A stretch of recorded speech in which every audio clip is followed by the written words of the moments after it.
A Bíblia é a palavra de Deus, o livro incomparável. Só ela mostra o caminho do céu, que livro incomparável. Boa noite, irmãos. Estamos iniciando mais um estudo bíblico às quintas-feiras. Sejam todos muito bem-vindos.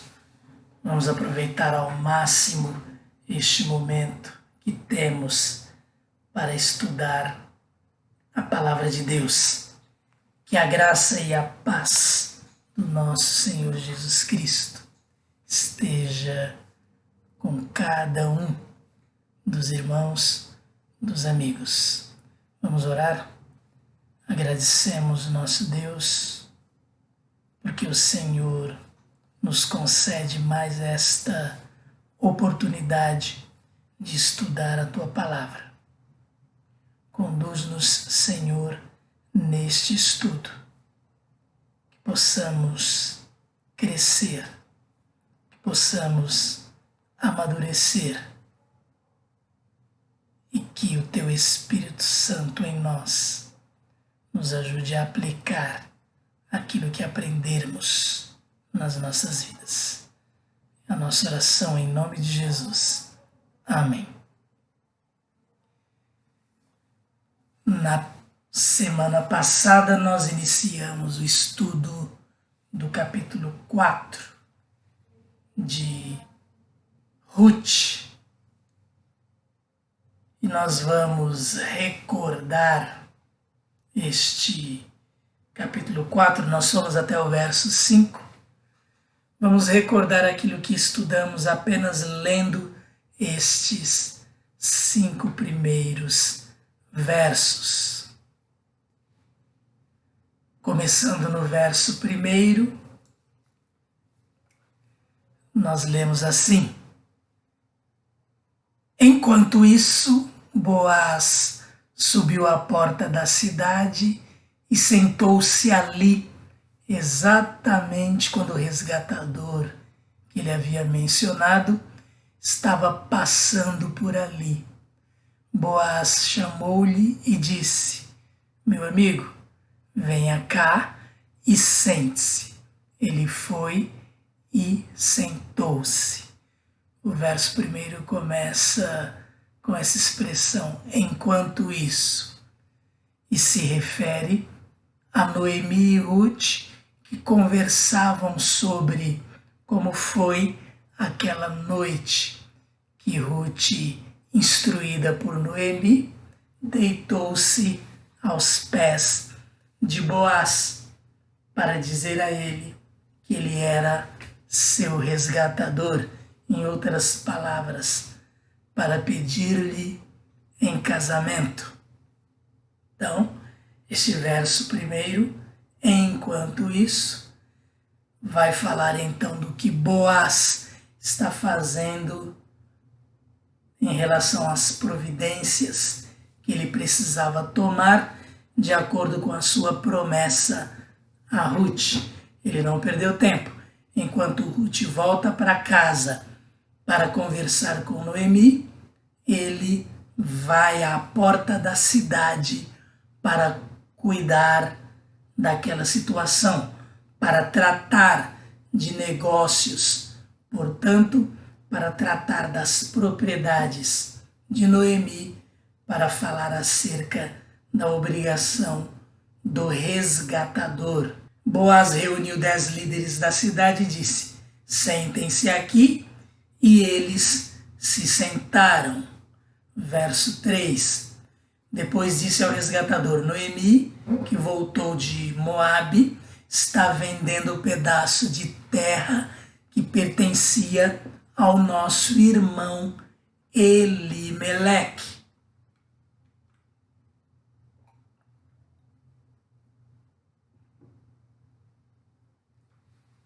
Verso 4.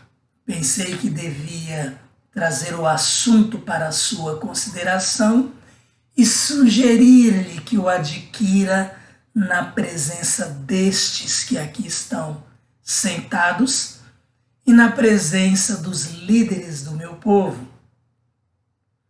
Se quer resgatar esta propriedade, resgate-a.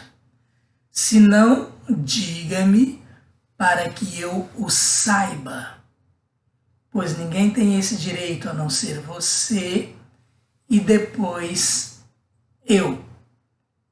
Eu a resgatarei, respondeu ele. Verso 5. Boaz, porém, lhe disse: no dia em que você adquirir as terras de Noemi e da Moabita Ruth, estará adquirindo também a viúva do falecido para manter o nome dele em sua herança. Nós tínhamos parado aqui nesse verso 5. O resgatador disse que resgataria as terras. Boaz, nós já comentamos na semana passada, parece que conhecia bem o caráter de seu parente com quem negociava. Ao mesmo tempo, não deixou transparecer seu interesse por Ruth, o que na narrativa fica evidente para nós, visto a forma como ele sempre ressaltou as qualidades da jovem viúva. Boaz, ele apresenta o assunto, primeiro falando da propriedade e depois falando da obrigação que o resgatador teria de, junto com a propriedade, se casar com a viúva do falecido. Diante disso, já que ele teria que assumir a viúva do falecido além das terras, diante disso o resgatador respondeu: nesse caso não poderei resgatá-la, pois poria em risco a minha propriedade. Resgate-a você mesmo. Eu não poderei fazê-lo. Não poderei resgatá-la, ele diz.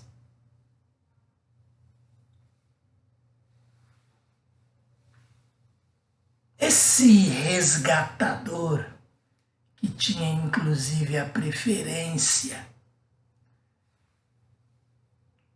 talvez ele tivesse medo de que um filho seu, com Ruth, se tornasse o único herdeiro sobrevivente entre seus filhos. Isso no futuro, lá na frente. Se isso acontecesse, todos os seus bens seriam transferidos para a família de Elimeleque.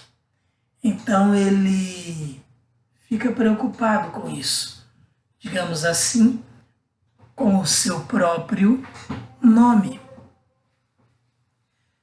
Mas se nós pensarmos bem, esse risco Boaz também corria.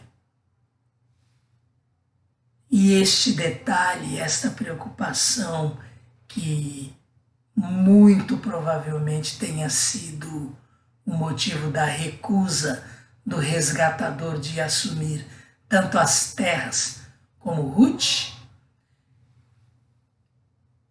isso mostra o quão generoso Boaz estava sendo para com Ruth e Noemi, pois o risco que Boaz corria era o mesmo. Até aqui nós não temos nenhuma menção se Boaz era casado, se Boaz tinha outros filhos. E se julgarmos por sua idade, é muito provável sim que ele fosse casado. Não temos aqui discussões a esse respeito. O fato é que ele é generoso com Ruth, ele cumpre a lei e ele vai tornar o nome da família de Elimeleque vivo. O nome vai continuar, porque ele está disposto a se casar com Ruth. Então o resgatador, que até aqui, e isso nós já discutimos na semana passada, não tinha pensado em todas as implicações de assumir as terras da família de Elimeleque, agora ele pensa bem e diz: diante disso, não poderei resgatá-la. Nesse caso, não poderei resgatá-la, pois poria em risco a minha propriedade. Em outras palavras, poria em risco o nome, a continuidade do seu nome, de sua família. Bem, não poderei fazê-lo. Ele está diante de todos ali. É muito provável também que este resgatador tenha recusado essa oportunidade, porque Boaz, ele se coloca ali apresentando o assunto para ele, mas também se colocando ali como o segundo candidato, vamos assim dizer, o segundo responsável, o segundo que tinha o dever de assumir aí esta questão, a posição de resgatador. Este primeiro resgatador termina até, já que não era do seu interesse, sendo beneficiado pelo fato de Boaz ter essa intenção. Se não, o que nós vemos sobre essa questão lá em Deuteronômio, quando se fala da lei do levirato, o que aconteceria com ele é que ele seria conhecido por toda a sua posteridade como aquele que se recusou a perpetuar o nome de um irmão seu. Irmão aqui bem num termo mais extensivo. É isso que está lá no livro de Deuteronômio, quando nós lemos na instrução dada por Deus a Moisés sobre o levirato. Mais à frente nós vamos dar uma lidinha lá nessas consequências, só para os irmãos terem ideia do que o primeiro resgatador, do que ele se livrou quando ele disse não, porque era dever seu resgatar propriedades e a viúva do falecido. Mas Boaz, ele, ao que parece, fica satisfeito. Verso 7. Vamos aqui, o próprio verso, ele vai trazer uma explicação de um costume da época. Antigamente, diz o verso 7, em Israel, para que o resgate e a transferência de propriedade fossem válidos, olha o costume ali que valia como lei para se fechar negócio, como um aperto de mão aí dos nossos dias, como uma batida de martelo ou como uma assinatura em contrato. Antigamente em Israel, para que o resgate e a transferência de propriedade fossem válidos, a pessoa tirava a sandália e a dava ao outro. Assim oficializavam os negócios em Israel. Então, próprio verso explicando aí o costume. A pessoa tirava a sandália. A sandália tirada e publicamente transferida ao novo dono ratificava, isso significa confirmava, concretizava o processo de renúncia aos direitos de propriedade e transferência a outra pessoa. Então, esse verso 7, aqui explicando a procedência daquela época, como eles faziam as coisas naquela época, ele na verdade está preparando os leitores do futuro, nós inclusive, para o verso 8. Então, sem mais delongas, vamos ao verso 8 e lá continuamos a comentar esse costume com base em alguns outros versos. Verso 8. Quando, pois, o resgatador disse a Boaz: adquira você mesmo, ele também tirou a sandália. Então ele falou: adquira você mesmo. Tirou a sandália e entregou para Boaz. Olha lá o que nós lemos. Antigamente em Israel, para que o resgate e a transferência de propriedade fossem válidos, a pessoa tirava a sandália e a dava ao outro. Assim oficializavam os negócios em Israel. Então foi o que o resgatador disse a Boaz e fez. Adquira você mesmo, tirou a sandália, entregou a ele. Então este verso, ele recebe aqui no verso anterior a explicação do motivo pelo qual o primeiro resgatador fez esse gesto, dando sua sandália a Boaz.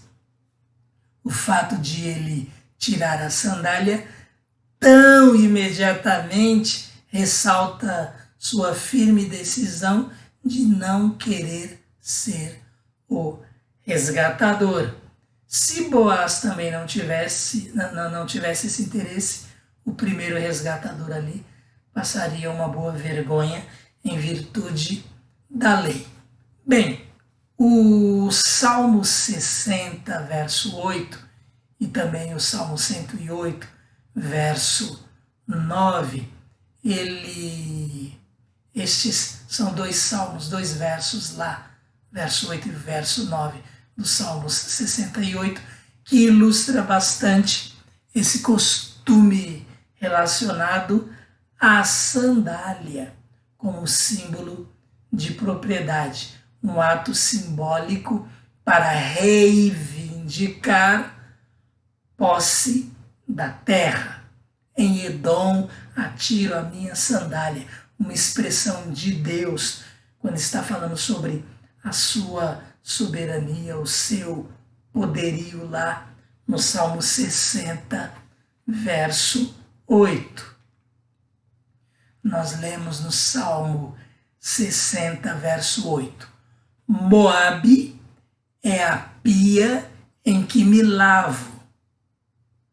Em Edom atiro a minha sandália. Sobre a Filístia dou meu brado de vitória. E o Salmo 108, no verso 9, ele, mais uma vez, tem exatamente este verso, essa descrição. Aqui neste Salmo 60, que nós temos ali, é Deus falando acerca do seu reinado, da sua soberania, do seu domínio. Então, lá neste salmo, uma oração aí de Davi, inicialmente falando: tu nos rejeitaste, nos dispersaste, tu derramaste a tua ira, restaura-nos agora. Então ele vai falando, e mais à frente, a partir do verso 6, é que nós lemos Deus falando. Então, lá no verso 6, no seu santuário Deus falou. No meu triunfo dividirei Siquém, repartirei o vale de Sucote, Gileade é minha, Manassés também, Efraim é meu capacete, Judá é o meu cetro, Moabe é a pia em que me lavo, em Edom atiro a minha sandália. Ou seja, em relação a todos esses que Deus está falando, todos eles me pertencem. E no caso aí específico de Edom, a sandália trazendo o que era comum em termos de costume e de conhecimento, a expressão aí, em Edom atiro a minha sandália. Deus reivindicando a propriedade de Edom. Apenas um exemplo no livro dos Salmos para que nós entendamos essa questão. Costumes são costumes. Pode ser que para povos antigos essa atitude, esse gesto de cumprimentar a pessoa nos nossos dias seja algo muito estranho. Tirar a sandália e dar para o outro, sim, é um gesto adequado. Você está dando um pertence seu a outra pessoa, simbolizando que aquela propriedade é dela. Então, esse muito provavelmente seria o raciocínio deles, dizendo que nós somos muito estranhos da forma como nós agimos. Costumes e épocas. Verso 9. Então Boaz anunciou aos líderes e a todo o povo ali presente. Vamos perceber aqui a solenidade com que Boaz faz isso, assim, muito provavelmente de uma forma bem jurídica, demonstrando a seriedade do momento. Ele fala ali para que todos ouçam. Vejam vocês hoje são testemunhas de que estou adquirindo de Noemi toda a propriedade de Elimeleque, de Quilion e de Malom. Então, primeiro pronunciamento jurídico, legal aqui de Boaz como proprietário, feito de forma muito claro, né? Pronunciamento feito de forma muito clara àqueles que estavam ali. Vocês hoje são testemunhas públicas, validade legal, jurídica, de que estou adquirindo de Noemi. E por que ele fala isso? Ele não poderia ir lá e adquirir?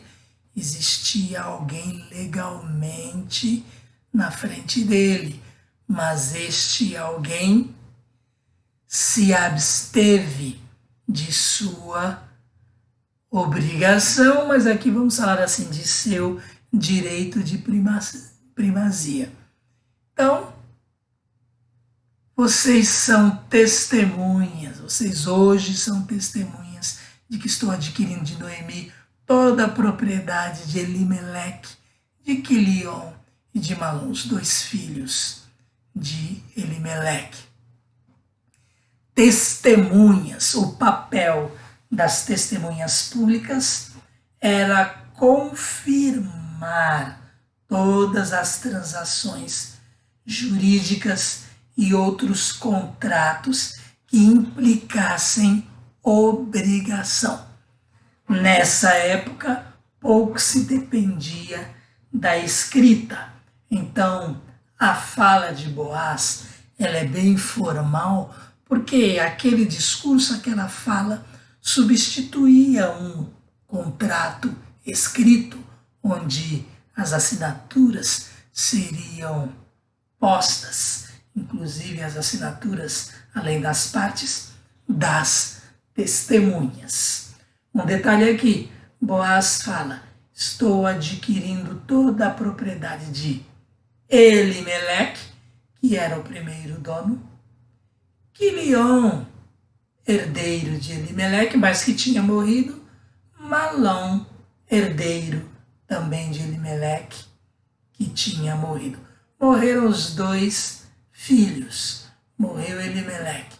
Então Boaz, agora, para que a propriedade ficasse na família, ele age como resgatador, adquirindo a propriedade de Noemi. Quilion, então, também não deixara herdeiro, toda a propriedade da família passa para Boaz.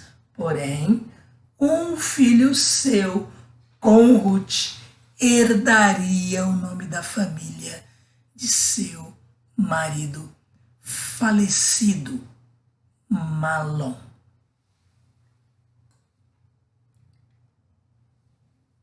Verso 10. Também estou adquirindo, ele continua aqui no seu discurso formal, também estou adquirindo o direito de ter como mulher a moabita Ruth, viúva de Malom, para manter o nome do falecido sobre a sua herança. Boaz é bem claro aqui. E para que o seu nome não desapareça do meio da sua família ou dos registros da cidade. Vocês hoje são testemunhas disso. Boaz agia rigorosamente em conformidade com a lei. Deuteronômio 25, verso 6, é um verso lá da passagem onde Deus explica a Moisés como seria esta lei do levirato. E lá no verso 6 nós temos essa questão esclarecida. Deuteronômio 25, verso 6.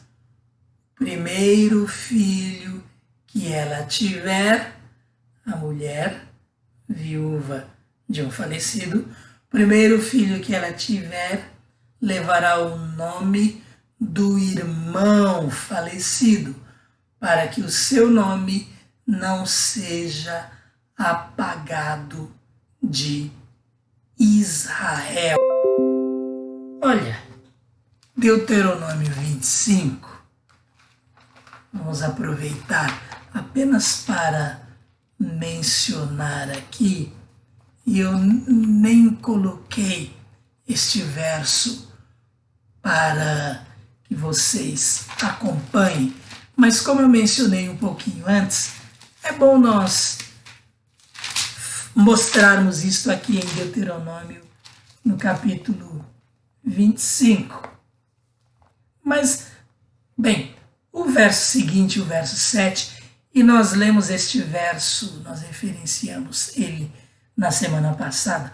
O 7 diz assim, quando a viúva vai cobrar lá o dever do resgatador, o verso 7 diz assim: se todavia ele não quiser casar-se com a mulher do seu irmão, ela irá aos líderes do lugar à porta da cidade, e nós lemos porque estávamos explicando essa questão da porta da cidade. E dirá: o irmão do meu marido está se recusando a dar continuidade ao nome do seu irmão em Israel. Ele não quer cumprir para comigo o dever de cunhado. Olha do que este primeiro resgatador aí, o que tinha primazia no resgate das terras de Elimeleque e da viúva Ruth de Malom, olha do que ele se livrou. O verso 8 diz assim: Os líderes da cidade o convocarão, aquele que está se recusando a ser resgatador, e conversarão com ele. Se ele insistir em dizer não quero me casar com ela, talvez por causa desse risco que nós explicamos aqui, de o filho da viúva com ele terminar em alguma circunstância da vida se tornando o único herdeiro de tudo que ele tenha e o seu nome desaparecer, ele não queria esse risco.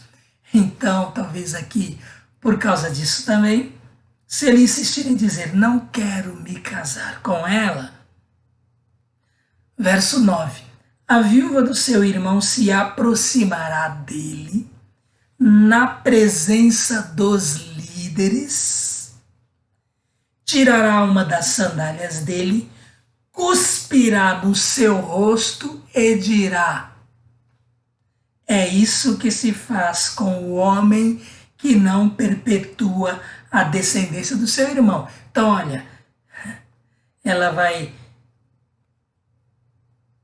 tirar, se aproximará dele na presença dos líderes, tirará uma das sandálias dele.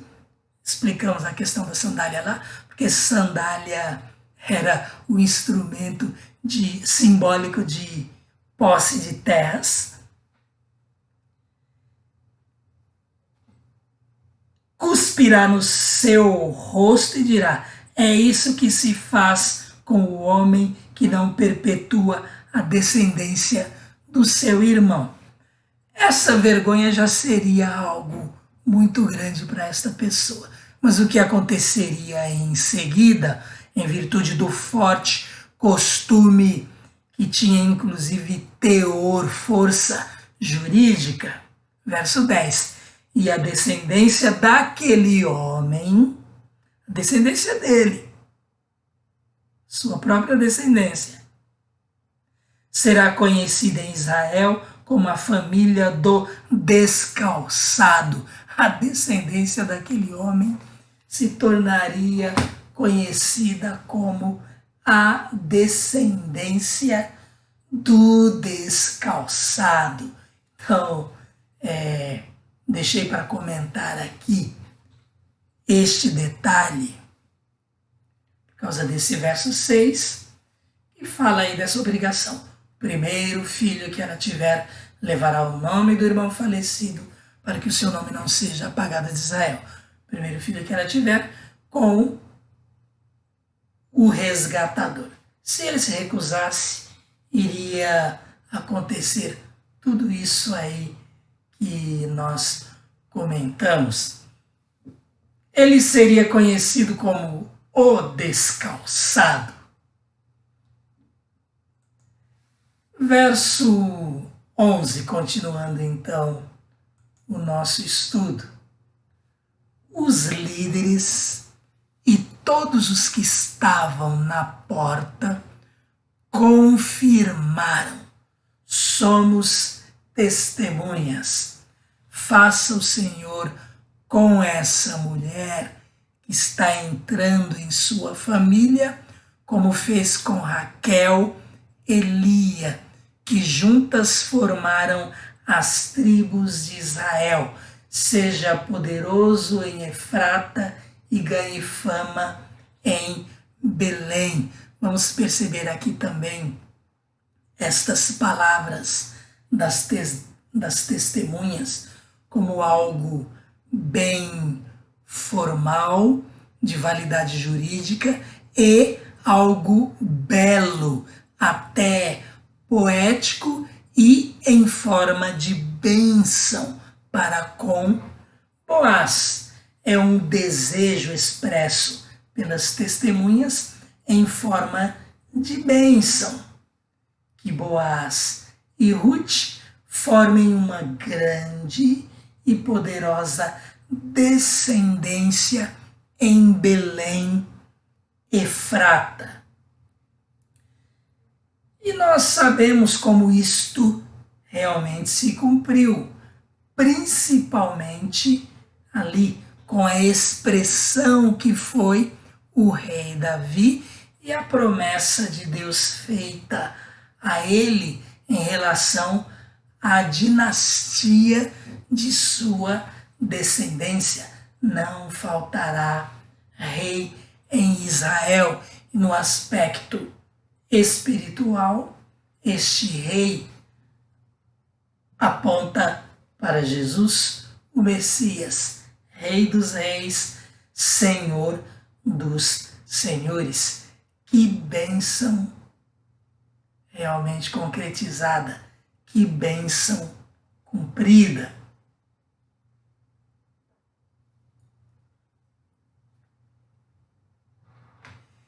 Então nós sabemos que isso se cumpriu principalmente na vida do rei Davi, bem como na vinda do Messias de sua descendência.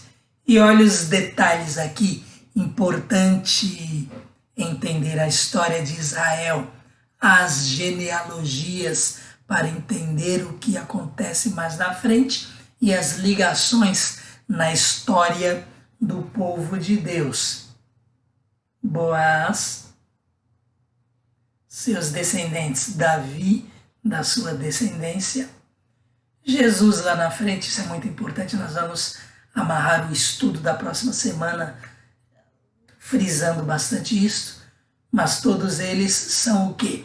Descendência de Judá. E na bênção proferida aqui, com um peso legal bem grande, e Deus honra esta negociação, eles dizem o que aqui? Somos testemunhas. Faça o Senhor com essa mulher, com Ruth, que está entrando em sua família, como fez com Raquel e Lia. Raquel, nós sabemos, foi sepultada ali na região de Belém, Belém Efrata, na estrada, quando ela morreu, e morreu cedo. E sua descendência ali, José, Benjamim, de uma forma bem mais específica, ficou por ali. Benjamim, bem ali ligado a Judá, que foi filho de Lia. Elas juntas formaram as tribos de Israel. Judá, descendente de Lia, vem daí da raiz deste ramo de Judá, toda essa descendência da qual Boaz faz parte. Então, o que eles estão falando? No caso de Boaz, vindo aí da descendência de Judá, o que vai acontecer mais à frente é que a bênção se cumpre. Judá se torna uma tribo muito forte. E olha, Judá se torna uma tribo muito forte a partir de Pérez. Vamos continuar aqui então. Verso 12. Continuação da bênção. Vamos voltar ao verso 11 para ligarmos ao verso 12 na leitura. Então, a bênção proferida. Faça o Senhor com essa mulher que está entrando em sua família, como fez com Raquel e Lia, que juntas formaram as tribos de Israel, as 12. Seja poderoso em Efrata e ganhe fama em Belém, porque eles se estabeleceram em Belém. Daí vem essa raiz de Judá e de Benjamim. E com os filhos que o Senhor lhe conceder dessa jovem, seja a sua família como a de Pérez, que Tamar deu a Judá. Por que eles mencionam Pérez, que Tamar deu a Judá? 2 motivos. Boaz vem desta tribo, vem da tribo de Judá. Então, na bênção, Judá é mencionado. Pérez é o filho de Judá que continua a sua descendência, a sua genealogia. E Judá teve este filho com Tamar, Os detalhes estão lá em Gênesis 38, versos 27 a 30. Leiam. Vocês podem até ficar assustados com o que acontece ali, mas tem muito a ver com o próprio costume do levirato. Pérez, ancestral ascendente de Boaz, ou seja, Boaz descendente de Pérez, e Pérez, cujo nascimento, tendo Judá por pai, surgiu de uma união por levirato. Judá, ele era sogro de Tamar. Tamar não quis que a descendência do seu marido falecido, filho de Judá, desaparecesse.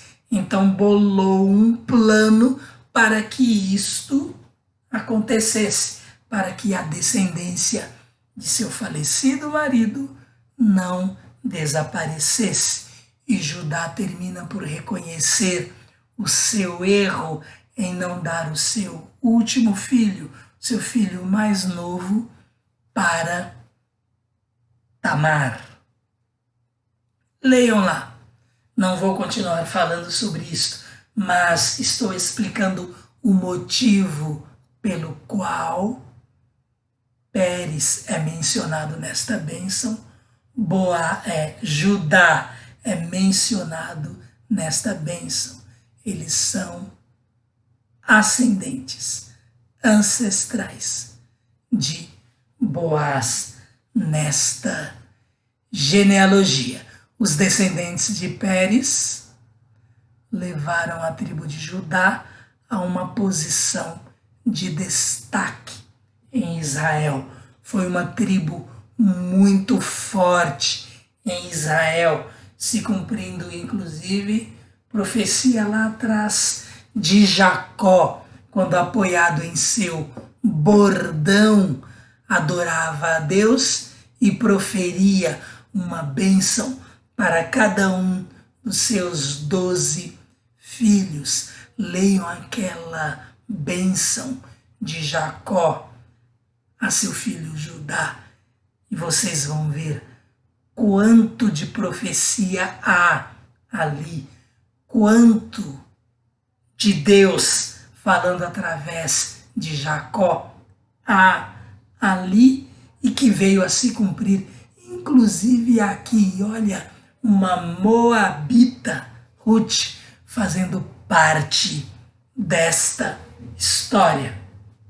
Tudo isto porque Deus é um Deus de graça, Deus é um Deus misericordioso e quis deixar claro para todos nós que ele, no Messias, queria alcançar todos os povos, queria salvar todos os povos. Então, na genealogia humana de Jesus, o povo de Moabe está ali.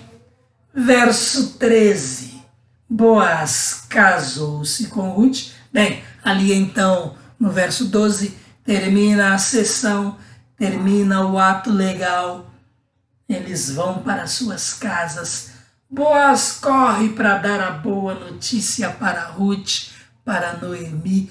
Oficializam lá, de acordo com seus costumes, as cerimônias de casamento. E verso 13, tudo que eu falei está nas entrelinhas. Verso 13, Boaz casou-se com Ruth e ela se tornou sua mulher.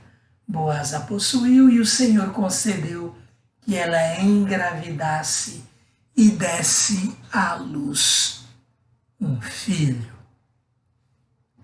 Aqui nós terminamos mais uma vez o nosso estudo. Vamos continuá-lo na próxima semana. Temos aí os últimos versos do capítulo, mas hoje não dá para nós comentarmos mais. Não temos tempo para isso. Então vamos ficar por aqui e mais uma vez tirar lições para nós da atitude de Boaz, também lições para nós da atitude daquele que tinha os primeiros direitos de resgatador e se recusou a fazer isto, se recusou a ser generoso, se recusou a ser bondoso, porque isso colocaria em risco os seus próprios interesses. E o que ele nos ensina aqui? A não fazermos como ele.